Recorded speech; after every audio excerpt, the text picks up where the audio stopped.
Hi, I'm Old Norse Specialist Dr. Jackson Crawford. In this short video on my channel dedicated to topics in Norse mythology, language, linguistics, runes, etc., I want to talk about the mythic conception of the world or worlds and how today's interpretation of that word world leads too many people to think of places like Asgard, Mythgard, Hel, Jotunheimar as different planets, when in the medieval conception they really are parts of one planet.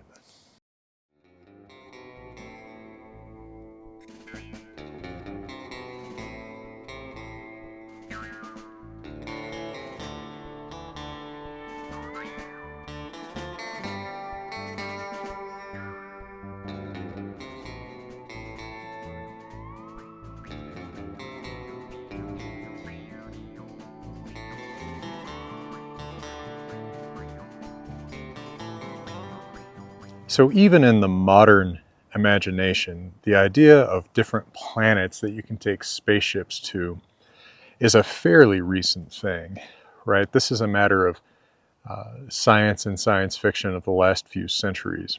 People in the 1200s writing down the pre-Christian Norse myths, and even more so the people from a few centuries before that who had composed those stories orally, don't think about different planets, right? They don't look at the stars and think that's a place I can go to. What they do conceive of is one planet that has places that we can't get to, right? In a pre-modern transportation situation, there's a lot of places you can't access. Now, let's consider what some of those places are. One of the most obvious is underground. Now, you can dig underground to an extent. You can dig a well, you can dig a cellar, you can dig maybe a kind of a refuge for yourself to hide out in, but you can't just dig unlimited distances underground. Eventually, the cost of the effort exceeds any reward that you're going to get for digging. So, also, at least in some parts of the pre-Christian North, the dead are put underground. So it is not only a place that people normally don't access during lifetime, but it's a place where the dead dwell.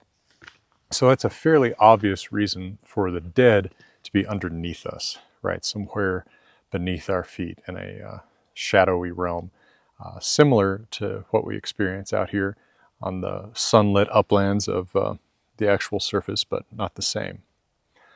The opposite of underground is above us. And it's not exactly clear whether the pre-Christian Norse thought of the gods as being in the sky or maybe on a very high mountain. Either way, it's a place that's not easy to access and that it's not easy to stay in, certainly in the case of a very high mountain. The notion of beings living in the sky, depending on how much you've thought about this is either really obvious or really unobvious, could come from observing birds. Pre-modern people don't necessarily realize that birds migrate somewhere else on this planet. They don't know why birds aren't here sometimes. But birds are often up in the sky, so potentially there's a place where birds go to. This may be a little bit more, this may sound a little bit more like Finnic than Germanic myths, but it's possible that that kind of notion could inspire people to think, oh, well, gods live in the sky above us.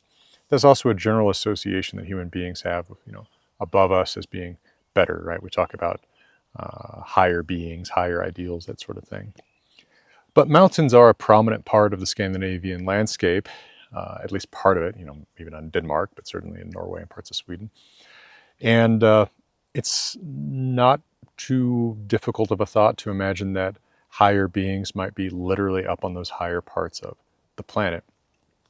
Now, there is a hint in the very name of the places where humans and gods are said to live. We live in a gardr.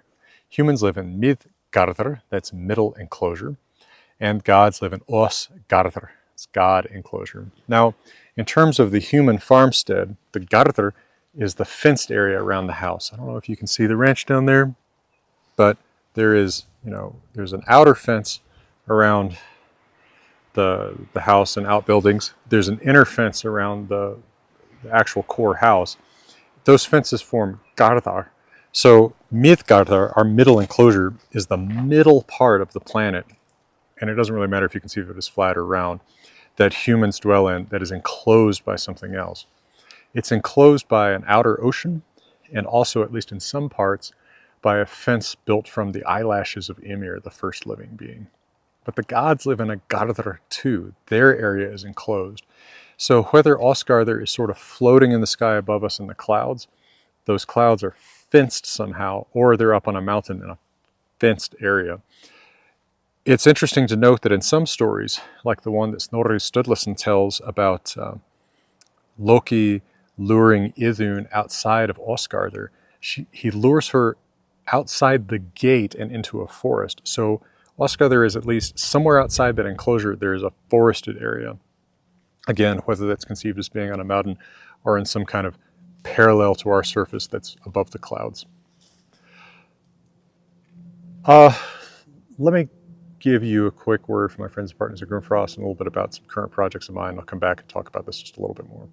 Let me just interrupt this video for a minute to tell you about my friends and partners at Grimfrost.com. These guys have been in the business for a really long time, and they really care about getting the history right. They even get runes right, and I've done some of the runes for some of their products. If you're interested in historically authentic Viking Age products, that is the place you want to go.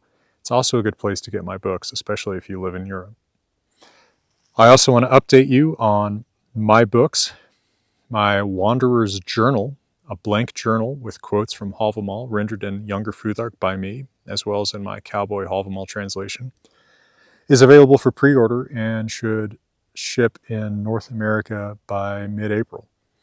And the second enhanced edition of my Poetic Edda translation will be available by the end of this year. It includes new poems not included in the first edition and thoroughly revised older poems that are already there, and a thoroughly revised introduction, and a lot more fantastic looking art. So beyond the enclosure where we live, all right, we have our enclosure, Midgard. Asgard, the god's enclosure, somewhere above ours. And then beyond those enclosures is Utgardar, so literally just outside the enclosures, better known as Jotunheimar, homes, plural, of the Jotuns, the god's enemies. So colloquially often translated in English as giant. I alternate between embracing that translation just because everyone knows it and rejecting it because it implies they're bigger than the gods. But the gods' enemies, the Jotuns anyway, live in Jotunheimar. And it has not escaped people's notice that the Jotunheimar is said to be many different directions from the gods and from Midgard, that people travel all different directions to go there. And my impression from 20-something years or whatever reading this stuff is that actually that's because it encircles us. There's the outer ocean around Midgard, beyond our lands. That's where Jormungandr, or Midgardsormr, the Midgard serpent, lives, wraps around and bites its tail at the end. And beyond that is more land, and that's Jotunheimar. That's where our enemies, the gods' enemies, dwell. Because it encircles us, it's not a consistent direction from us. And it's not a consistent direction from the gods either, although Thor seems to particularly often be in the east, fighting Jotuns over there. So perhaps there is some kind of bridge between Asgard and Jotunheimar that way that he uses to go and fight the gods' enemies. Now, speaking of bridges, in Midgard and Asgard, how do you get from us to the gods or vice versa? That is the bridge called Bifrost, or Bilrost, depending on the text that you read. That is the rainbow, clearly described as the rainbow and not as the aurora. And it probably doesn't touch down in any particular place, right? It's not in Iceland somewhere. It's wherever the rainbow happens to touch down on Earth, which of course we can't access, right? You can never find the end of the rainbow. So this is part of the elusiveness of these other realms. It also might be mentioned that the gods physically travel to Hell sometimes. Odin has gone to Hell to ask Volva, who's died and has gone there, why his son Baldur is having bad dreams. Hermodr also travels after Baldur's death to Hell from Asgard, and he has to ride there. So apparently, probably what that involves is first riding to Midgard, down Bifrost, and then riding down some subterranean passage somewhere in Midgard down to Hell. Now, I don't think that you could make a Rand McNally, well, that's probably a 30-year-old reference. I don't think you could make a Google Maps image exactly of what this looks like, but that's because they don't have Google Maps, right? In fact, we don't even have maps that survive from the Viking Age. We can't picture this quite like they're picturing it. But I think that their mental map of this can be represented, reasonably well if you think of your mental map of a place that you're familiar with, right?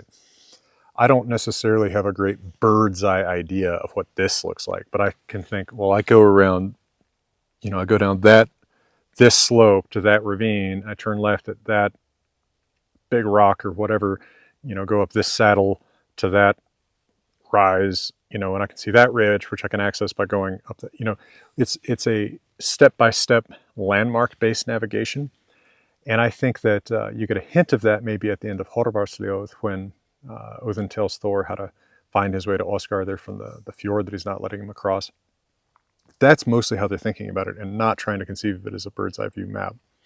Now, in the second edition of my Poetic Edda, I have created a map of this mythic world that I think reasonably reflects a medieval understanding of it from a bird's eye view perspective. I was granted the artistic ability to hand draw a map freehand for one day. I never had it before and I've never had it since, but for some reason that one day I did it pretty well. So I look forward to you being able to see that toward the end of this year when that book is available. But at any rate, whether or not you accept the particular ideas that I've outlined here about where things are in relation to each other, I hope that you see that there's really conceptually no reason why they should have thought of it as planets. The word that they use for these different realms is heimr, home, which, it's a place one dwells. It doesn't imply Mars or Venus, which probably people can't dwell on anyway, and certainly they don't think of them in those terms. Well, keep an eye out for that second edition of the Poetic Edda. Keep an eye out for the Wanderer's Journal. Pre-orders on now. It's a blank journal with quotes from Havamal. It's going to, I think, start shipping April 11th in North America. And for now, let me thank Patreon and let me say to all of you out there from beautiful Colorado, all the best. Go find me the end of the rainbow now. I think it's where I found you anyway.